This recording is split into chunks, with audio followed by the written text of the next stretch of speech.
warmly welcome all of you in this class of 11. In this class, I am going to teach you momentum. Okay, what is momentum? In class 9, also you have learned momentum, but here something is different.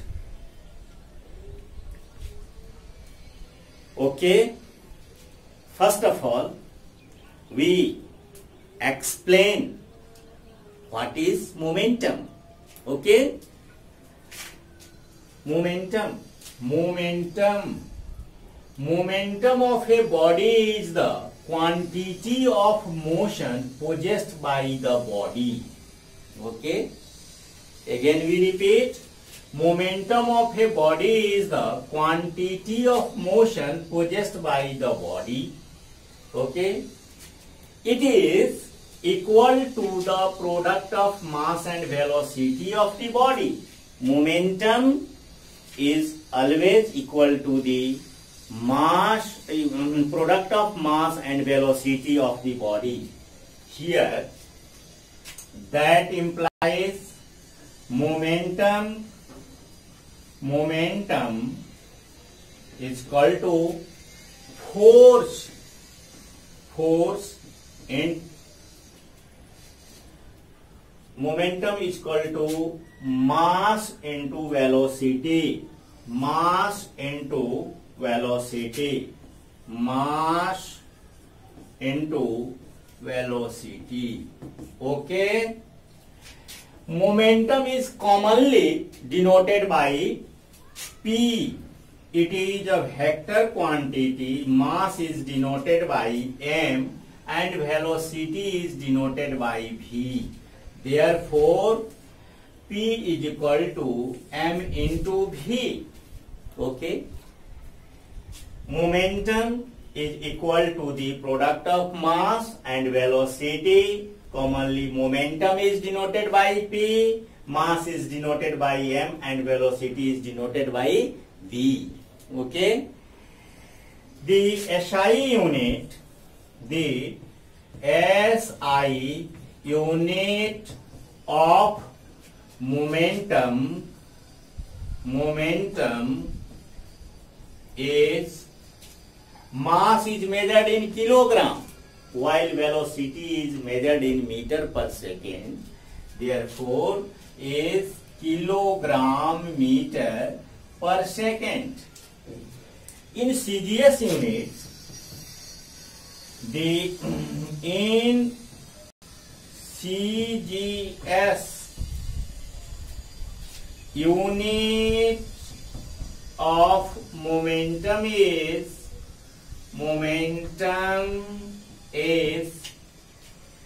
gram centimeter per second. Gram centimeter per second. Okay, now I am trying to find the dimension of momentum. Okay, what is the dimension of momentum?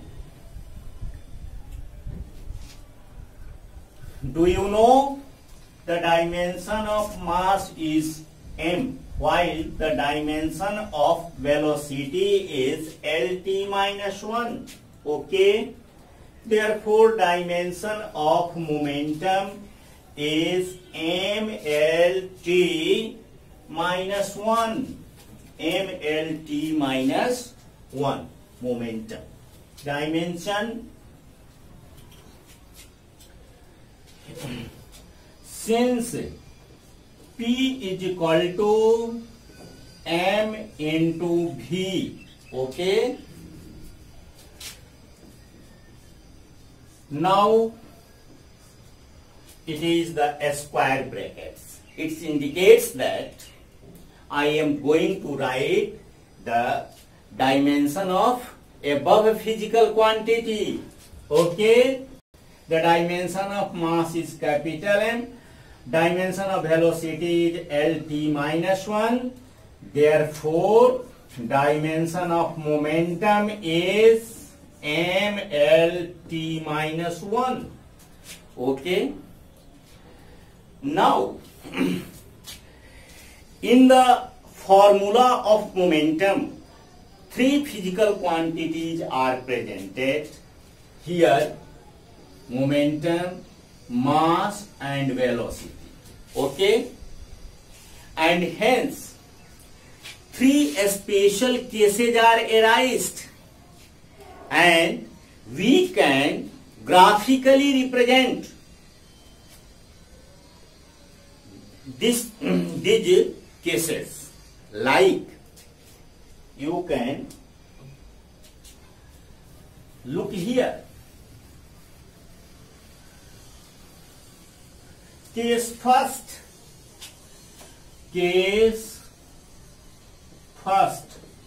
According to the first case,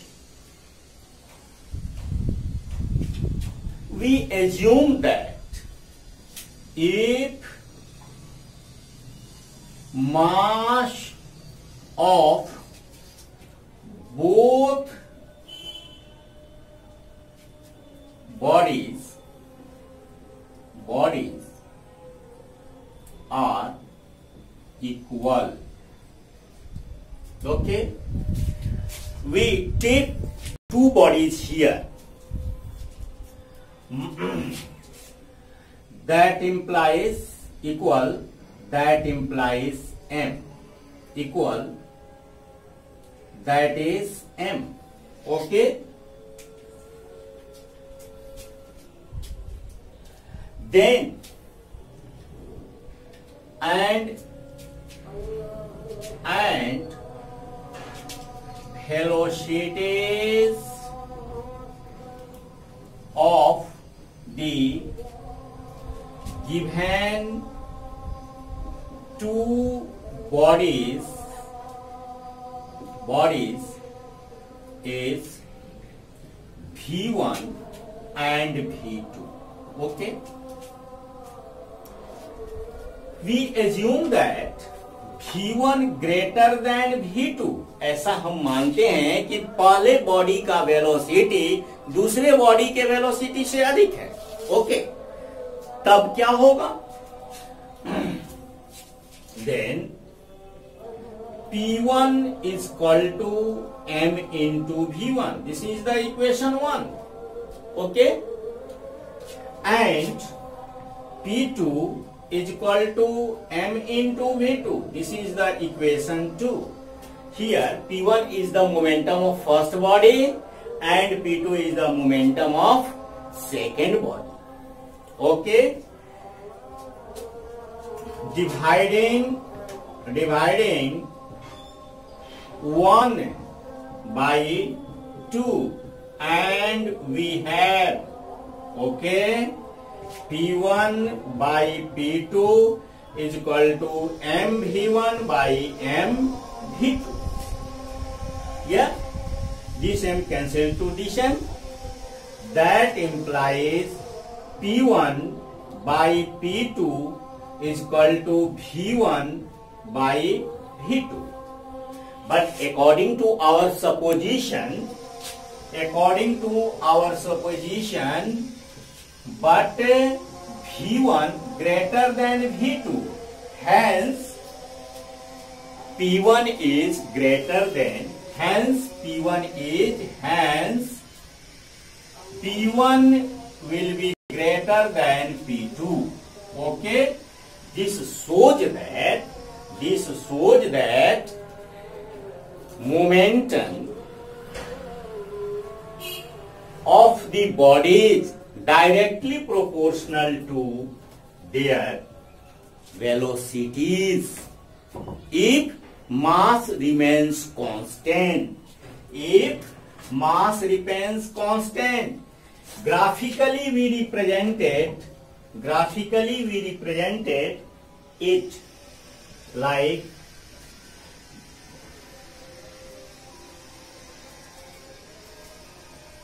okay, here three quantities are presented. V is located on x-axis, P is located in y-axis. This is the origin. Then M is equal to constant. Okay, this is the case first. That means linear momentum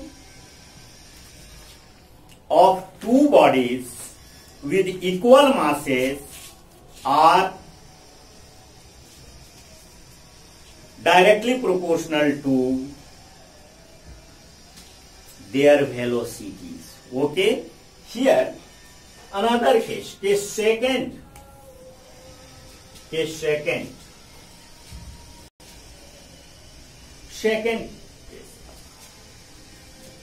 According to the second case, we assume that two bodies with different mass, bodies have different mass, that means M1 and M2.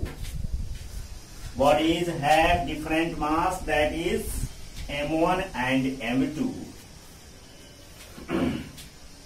Okay,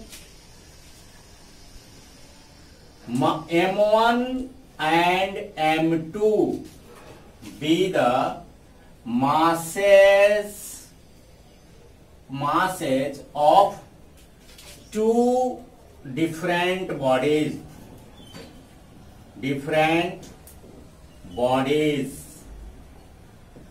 which are moving with same velocities,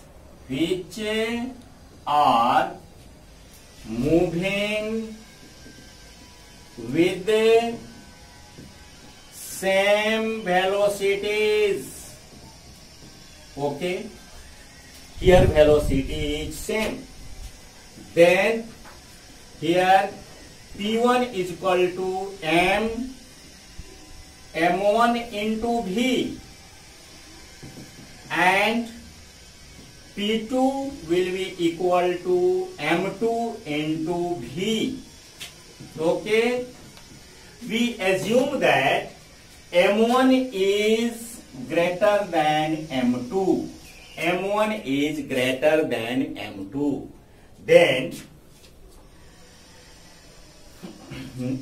P1 by P2 is equal to M1V upon M2V.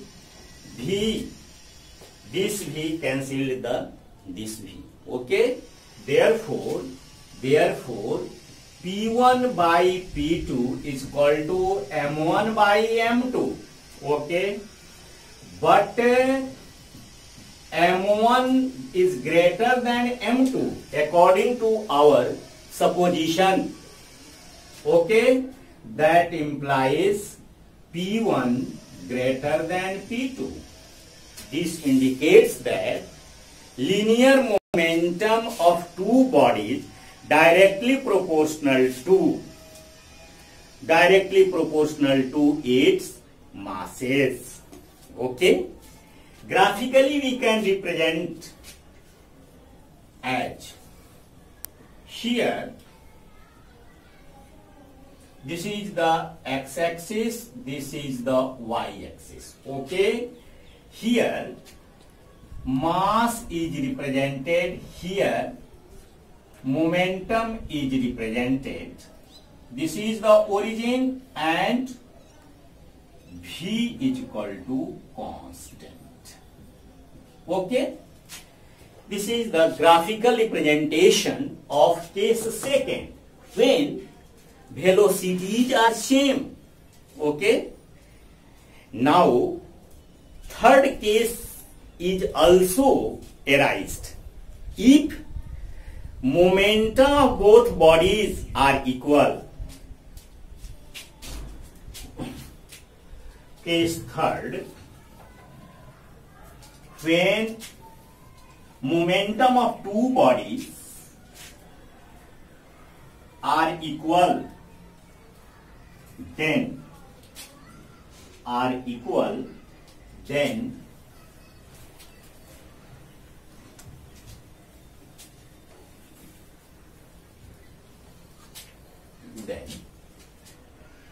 case third, then if P1 is equal to P2, then P1 is equal to P2, then P1 is equal to M1, P1 is equal to P2 is equal to P, then P1, P is equal to M1 V1 and